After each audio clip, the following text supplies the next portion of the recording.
this is Jeff Cowan coming to you from Jeff Cowan's Pro Talk with my weekly podcast entitled Right Service, Write Your Own Paycheck, The Path to Making $100,000 a year or more writing service in the United States of America and or Canada. You know, and as we film this, like I say, every single week, 20% of you that are doing the job out there today are making that kind of money. And you know what? If you keep listening to me, I'll show you how to even get more than that. But there's 80% of you out there that aren't making that kind of money. And so what's the secret to getting to that type of income level? Listen to me. I'm going to give you all the tips. I'm going to show you exactly how to do it. I mean, it's just good. And what you're going to find out is it's pretty easy to do. Now, number one, I want to thank you all for coming back. You'll notice that last week I wasn't around, and that's because I got sick and wasn't able to work for about 6 or 7 days. But I'm back in the saddle, I'm feeling great, and I am tearing it up. And I'm going to tear it up for you today. You remember the last time that we talked, we were talking about hiring service advisors because, boy, if there is one question I get over and over and over in every meeting, every phone call, every workshop is, where do you find service advisors? Now, remember from a few weeks ago, I told you that they're pretty easy to find. When you consider what the service advisor makes, what that income level will deliver, and the type of lifestyle they can have and everything, there's absolutely no reason why you shouldn't be able to find service advisors. I further told you that if you were struggling finding service advisors, it was based on one of these reasons. Either A, you didn't have a good ad, or your ad wasn't working when you were advertising for a new advisor. B, you didn't know how to interview. C, if you did hire them, you didn't know how to get them started. Or D, you didn't know how to keep them trained and motivated once you did hire them, and so they left you.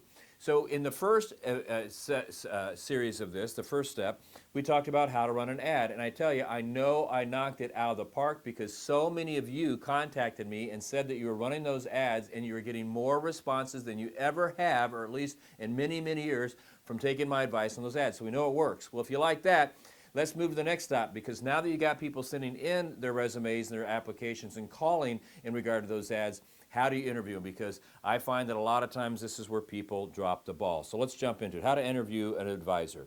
Well, when you interview an advisor, and this really goes for anybody, but when you're interviewing an advisor, instead of trying to create reasons why or think why this person would work for you, you need to look for reasons why this person wouldn't be working for you, wouldn't be good for your organization. Why should you not hire this person?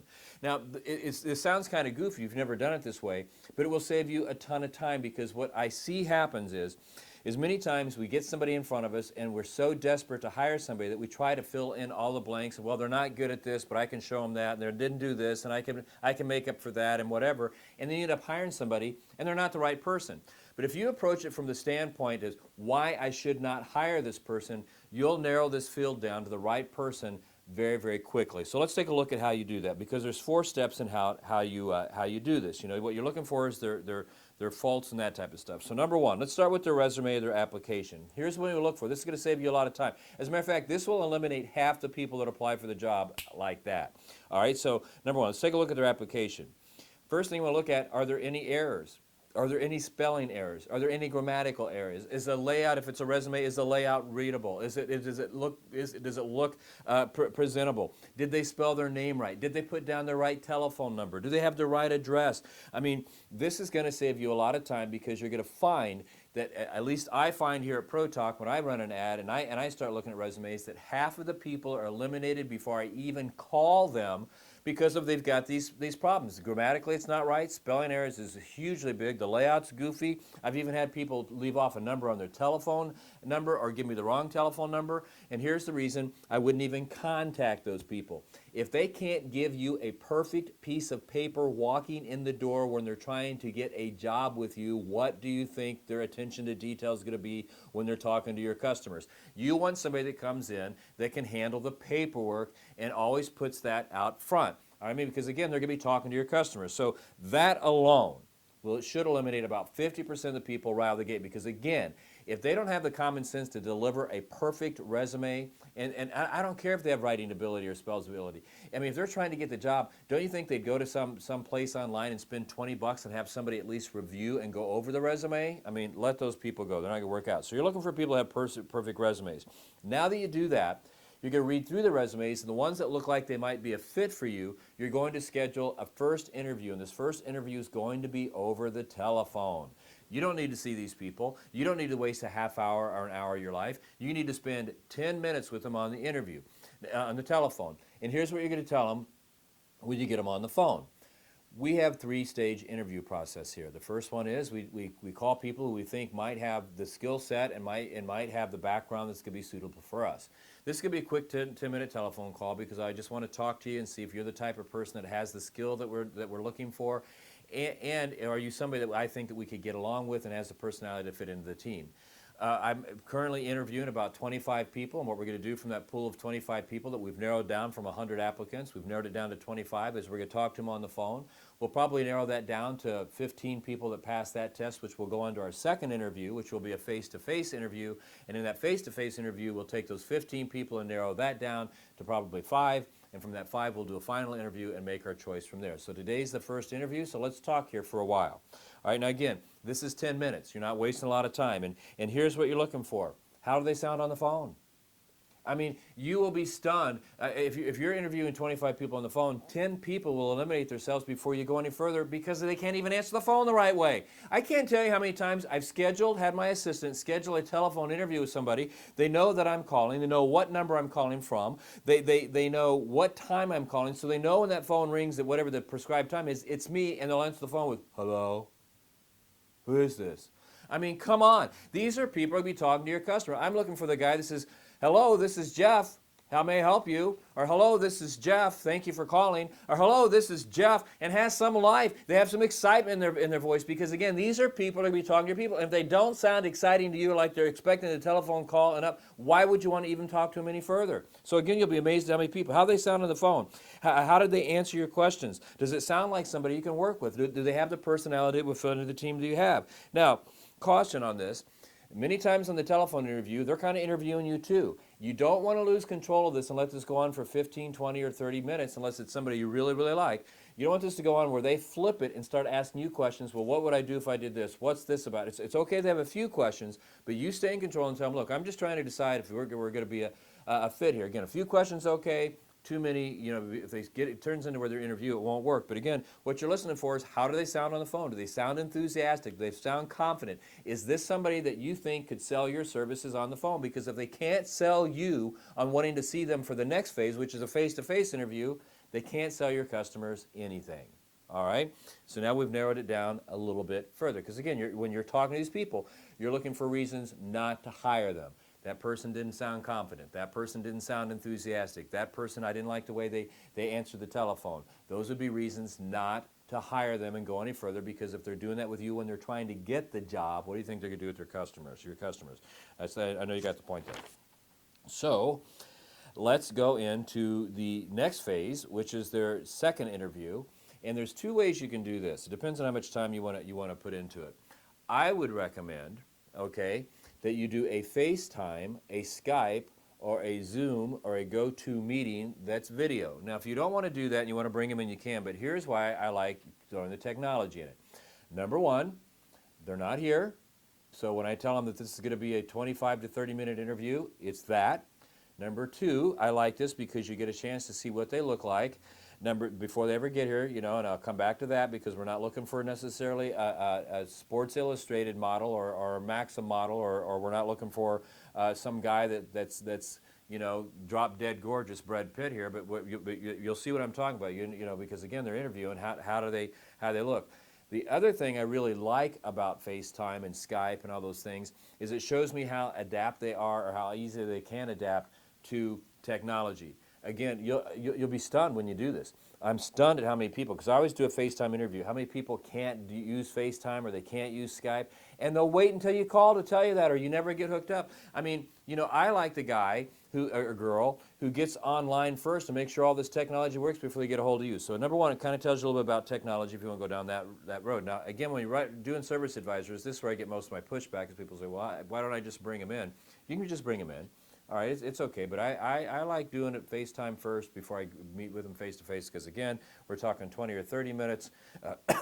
Talking 20 or 30 minutes, I'm in control, and it tells me just what I just said. All right, so now that you got them online, all right, what are we looking at here? How do they look?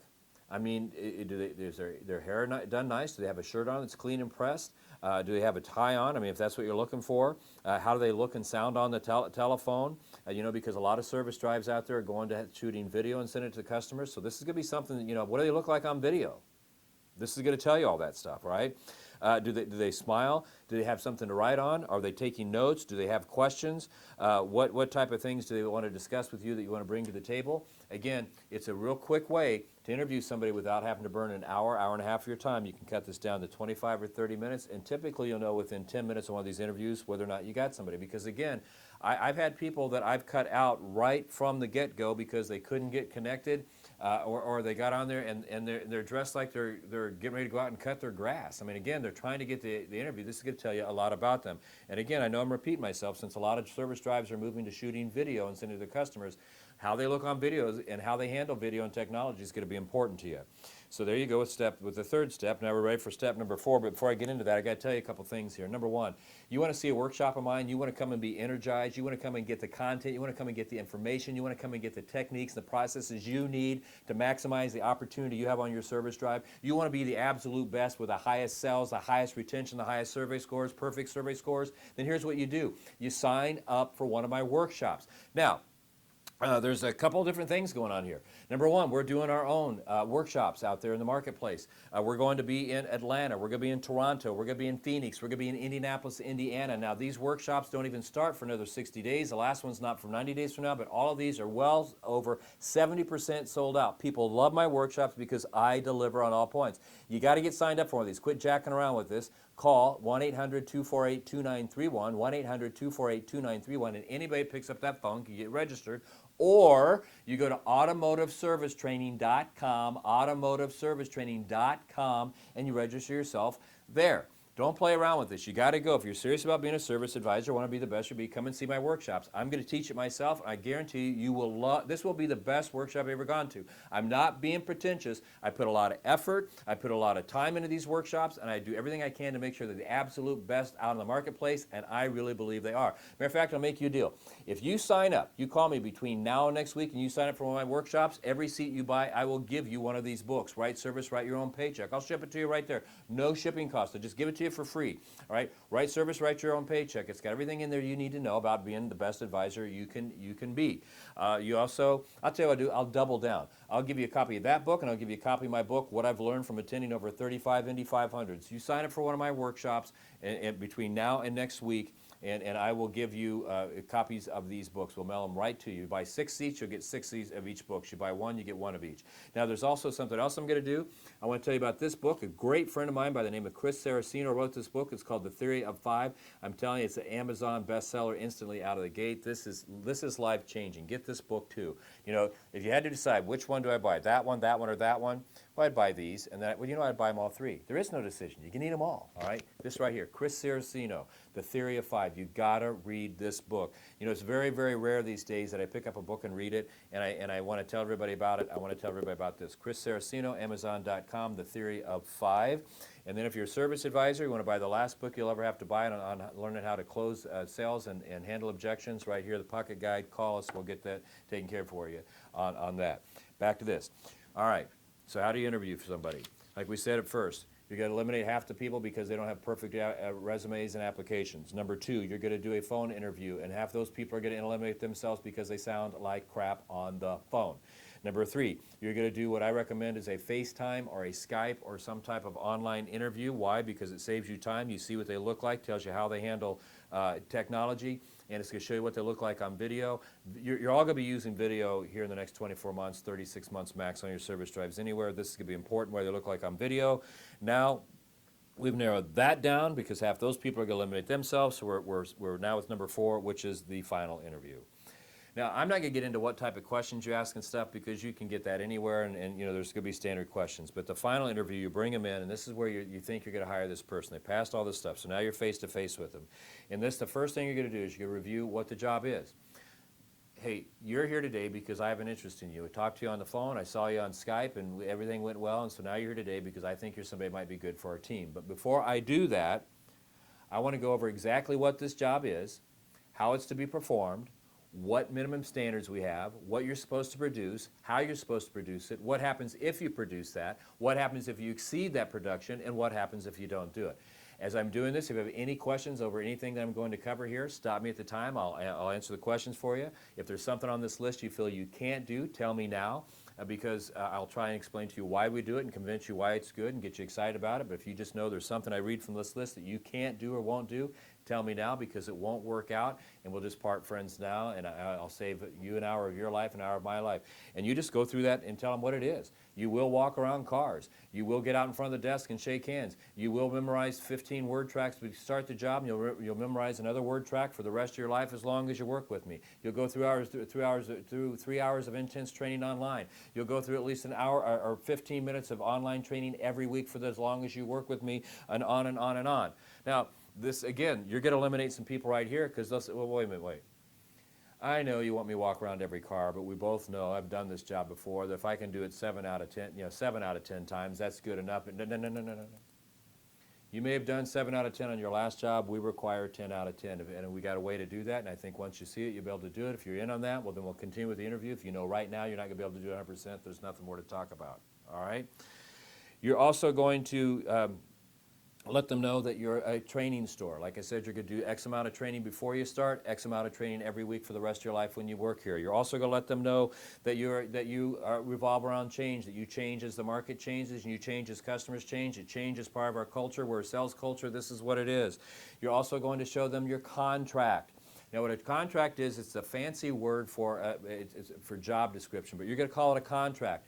And you're going to list out everything you've discussed. This is what the job is. Here's how you're going to do it. Here's the training you're going to have. Here's what we're going to do. Bam, bam, bam, bam, bam. Here's what you're going to be paid to produce. Here's what happens if you produce it. Here's what happens if you exceed that production. Here's what happens if you don't get it. And if you want to work with us, you'd have to sign off on this. All right. Now this will tell you exactly who's going to be good, because they'll either look at it and say, man, you guys are really organized. You're the people I want to work for. I can tell you know what you're doing. Let's get started. You told me I can make $100,000. I know you can because you guys are so organized. Or they're going to look at it and say, you know, I just don't know if this is for me. Or you'll pick up something there. But this is what you do in your final interview. Tell them what the job is, and you present them with the contract. When you come back next week, I'm going to tell you what you do. Once you hire them, you bring them in the first day, because that's extremely important. That first day that sets the tone and everything. So, again, we showed you how to do the ad. We showed you how to interview them when they get here, what that process is. You do this. This is a winning combination. You don't look into it saying, I can make this guy great, I can make this girl great. You eliminate them by the faults they obviously have throughout the interview process. My name is Jeff Cowan. I'm from Jeff Cowan's Pro Talk. This is this week's podcast. I want you to come back next week, because I'm going to have another one for you, the final couple steps in this series we're doing right here. In the meantime, go out and work with as many customers as you can and make them happy, sell them, get the commission, and live the life you deserve. And in the meantime as well, buy these books, buy my training. You will love it. You will not regret it. Buy my training. Invest in me, and I will invest in you. With that, Jeff Cowan saying goodbye. See you next week. Take care.